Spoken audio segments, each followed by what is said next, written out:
Happy Sunday, everybody. Welcome to Authbition. It's authenticity and ambition. It's the best of the best, built on vulnerability, non attachment, caring, thoughtfulness, and whole mindedness. Let's see.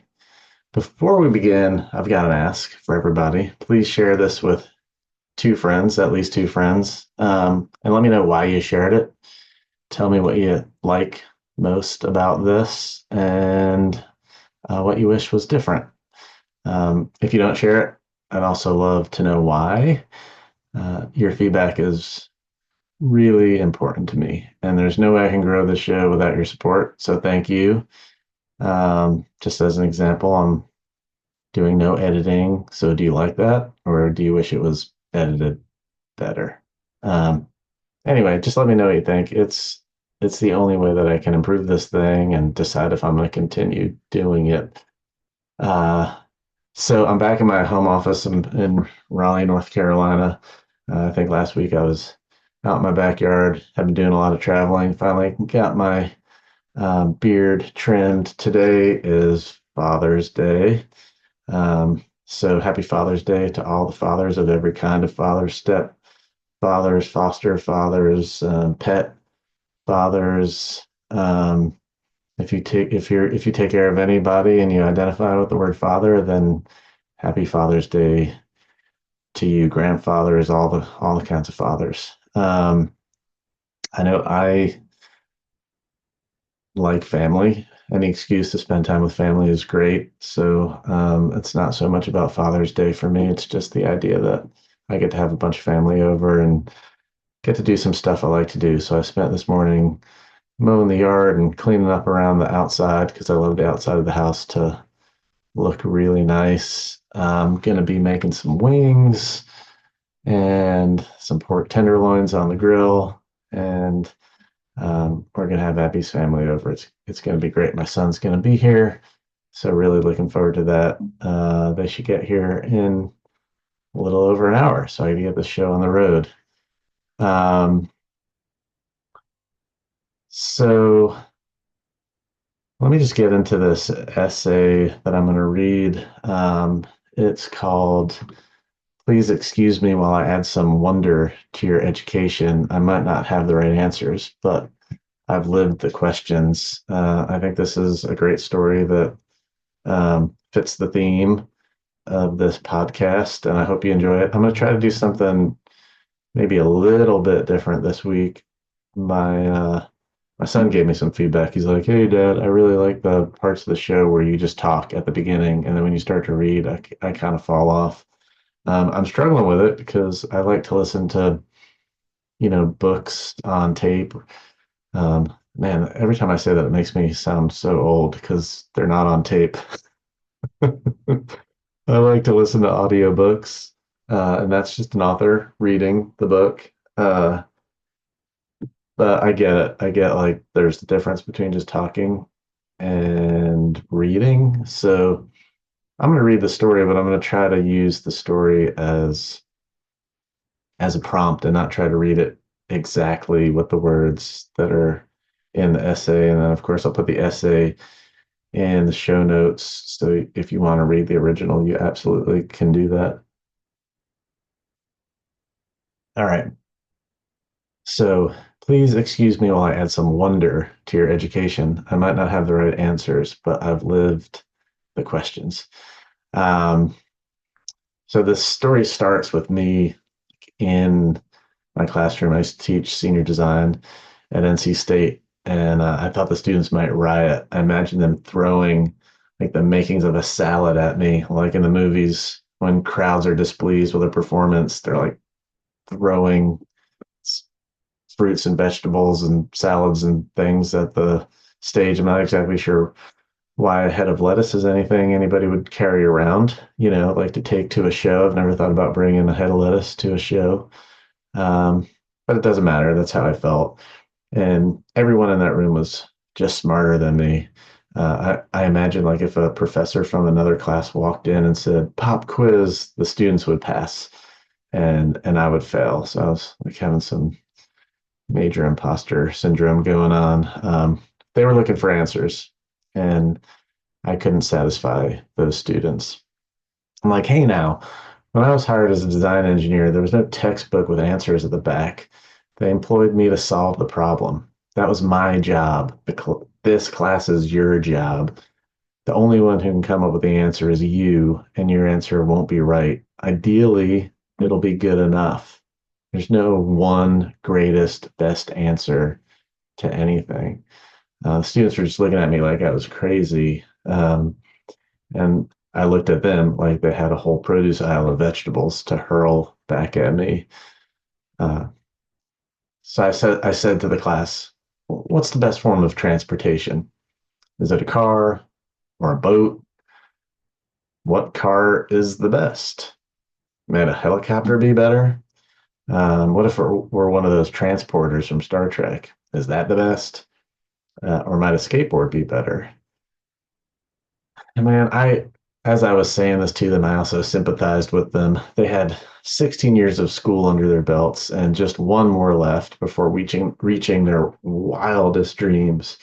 They were headed everywhere. The three most popular destinations for these kids that I was teaching was, they were going to get a super high paying job. They were going to go to some prestigious medical school, or they're headed for some tier one research institution.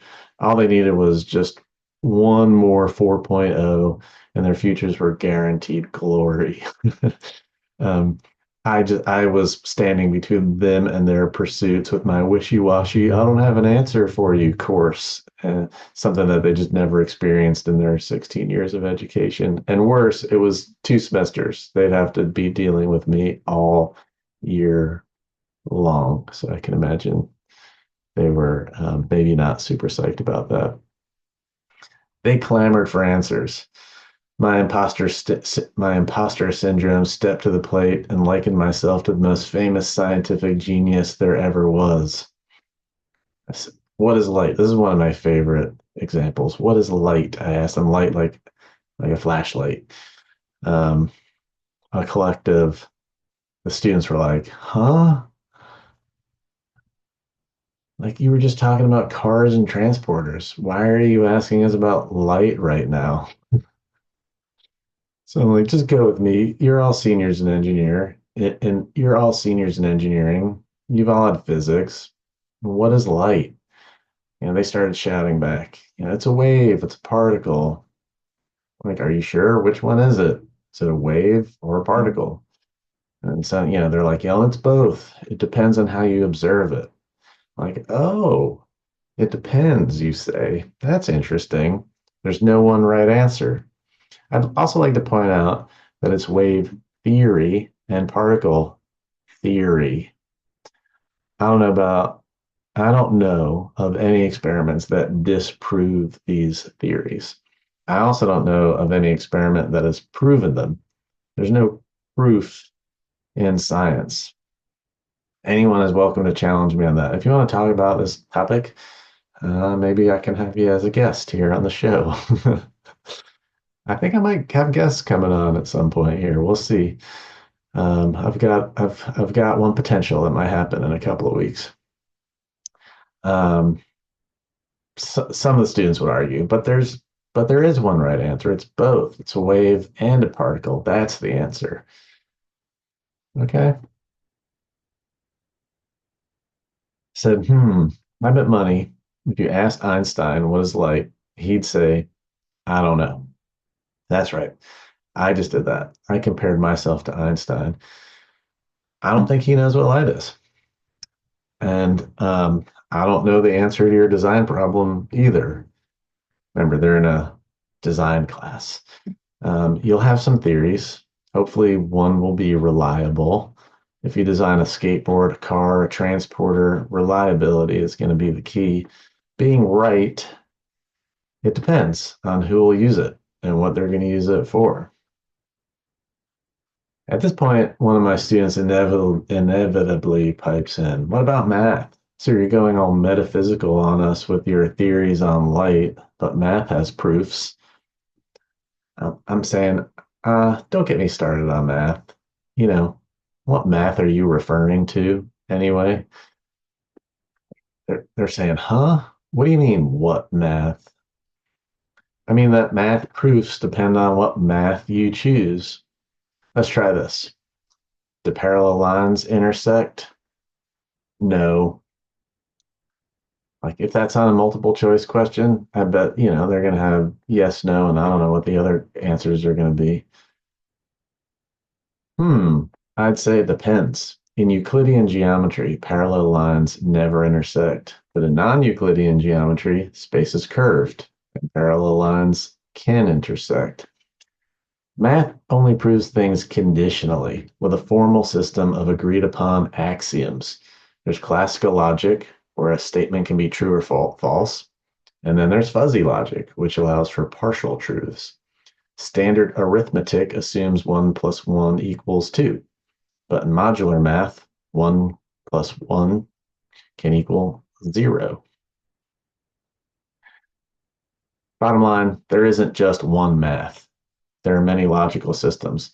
All of them are created by humans, and when we agree on which one to use, they're reliable. They work well. Here's the thing. When a decade goes by and I'm still standing at that same teaching podium, telling the same old stories about Einstein and skateboards, things begin to click. It took my experience, I took my experience and developed a framework of my own. Today, it has evolved into a method I call mission-driven innovation. It's a convention where there's no difference between problems and solutions. It depends on perspective. I may have already read a story on this topic, and I'm sure I will in the future. This is one of my favorite topics. If you look all over my social media stuff, Linktree, what have you, you're sure to run into some mission-driven innovation stuff. So just ask. I'm happy to always talk about that topic. Um, all right. So many years ago, I attended an industrial design conference, and I had a brilliant conversation with one of the most talented professionals in the field. He was peppering me with questions about my framework. I gave him a classic example that most people in the design community resonate with. It's a quote that's often misattributed to Theodore Levitt, thanks to Clayton Christensen, but its origins trace back to a 1947 excerpt by Leo McGivney, the publicity manager of the New York Daily News. The quote goes like this. Last year, over 1 million quarter-inch drills were sold, not because people wanted quarter-inch drills, but because they wanted quarter-inch holes. The design community likes this quote because it points out that the drill is one of many possible solutions to the problem of making a hole. I like it too. If we can define problems well, we can create space to brainstorm infinite possible solutions. There's no one right answer. But my framework takes it to another level by putting problems and solutions into perspective with each other. To explain my theory, I said to the designer, you know the drill and hole quote, what's the hole for? He said, I'm with you. What's it for? I'm a biomedical engineer, so this is my example that I come back with him. I said, imagine the hole is for reaching the brain. Then the problem is how to get to the brain, and the hole is one of many possible solutions. Now you see, the hole is the problem from the perspective of the screw, and it is the solution from the perspective of the neurosurgeon.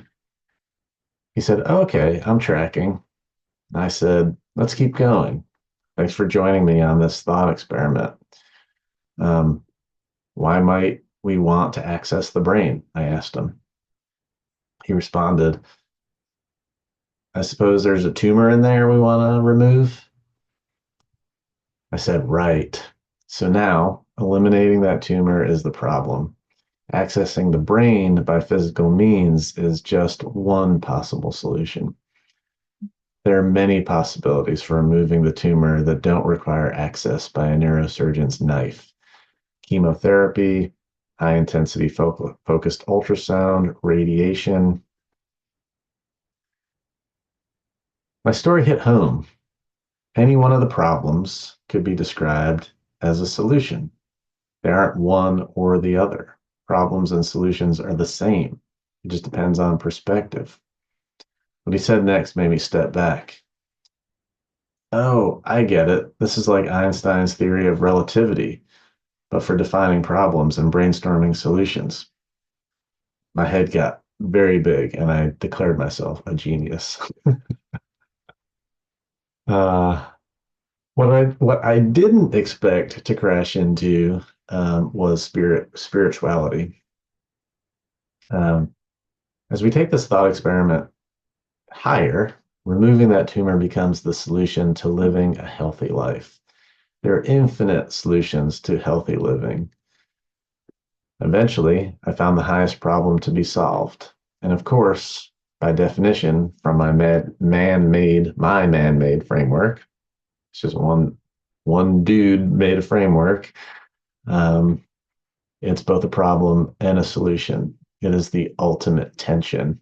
Live with ease. Can a drill help us live with ease? Sure.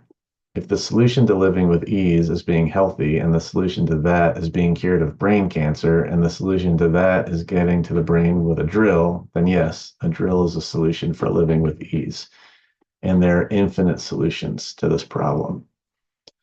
We can pick anything we call a problem, and then seek boundless solutions. Just as there are endless ways to make a whole, there are unlimited answers to the ultimate tension of living with ease. What are all the ways to make a hole?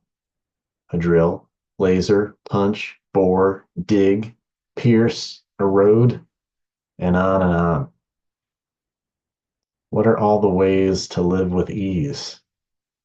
Health, science, spirituality, philosophy, nature, art, music, relationship, story, play, time. Pick any one of these solutions and make it the problem to be solved.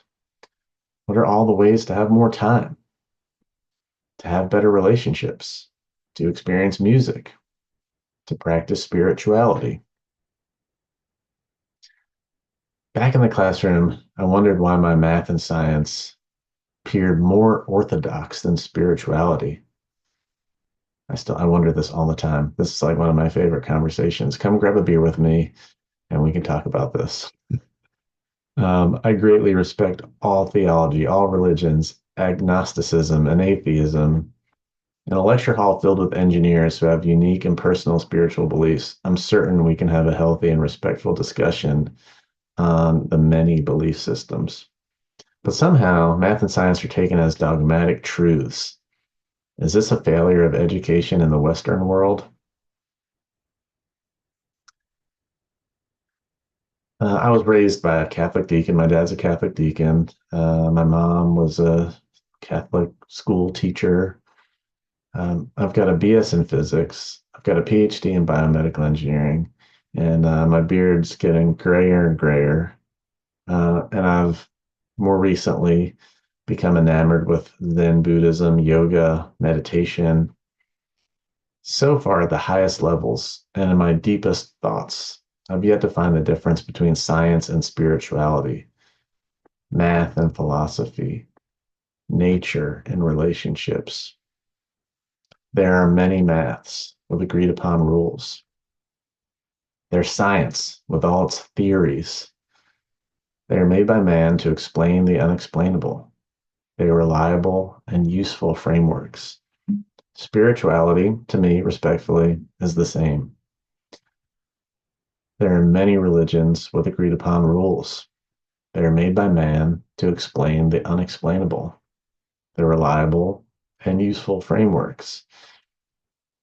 On one level, math, science, and religion are a solution to an unanswerable problem. And from another perspective, they're the problem to be solved, to be solved. All right. That's the end of the story. I think last week I failed to give a shout out to the publisher. This story that I just read what is published in Medium by a publication called Namaste Now. It is the best, one of the best. I mean, there's the one that I failed to mention last week is a publication. I'm almost certain the one that I read last week was published in the Narrative Arc. And that is also just an incredible publication. I think I forgot to mention it last week. Anyway, um, Namaste Now. Check it out on Medium. Just incredible stories, and the editor Vidya is like the kindest person in the world, and puts so much care and thought into editing stories. I gotta say that usually what happens is I write something and I submit it. When I submit it to a really good publication like Namaste Now, it comes back with some suggestions like, hey, you might want to think about this, you might want to think about that. But usually those suggestions make me think deeper about the essay that I'm writing, and I end up learning something new. I'm like, oh my God, I had, you know, a light bulb came on um, about the thing that I wrote that I didn't realize, and I kind of, the story evolves and just gets so much better. That happen, sometimes it's a huge revision that completely changes the outcome of the story. Sometimes it's little minor tweaks here and there. It just depends. Um, but Vidya is definitely one of those ones, and Namaste Now is one of those publications that really has I grow whenever I submit anything to Namaste Now. Um, all right, so that's that's the finish for this week. If this moved you in any way, please share it with your friends. At least I'm asking you to share it with two people. Share it with more, um, and just let me know why. If you didn't share it, if you don't want to share it, let me know that too. I want this to be real. Your thoughts shape where this show goes. Um, and so I'd really love to hear from you. Please leave comments, subscribe, like, clap, all the things. And please provide me feedback. Health, happiness, kindness, respect for every being and all things. Namaste.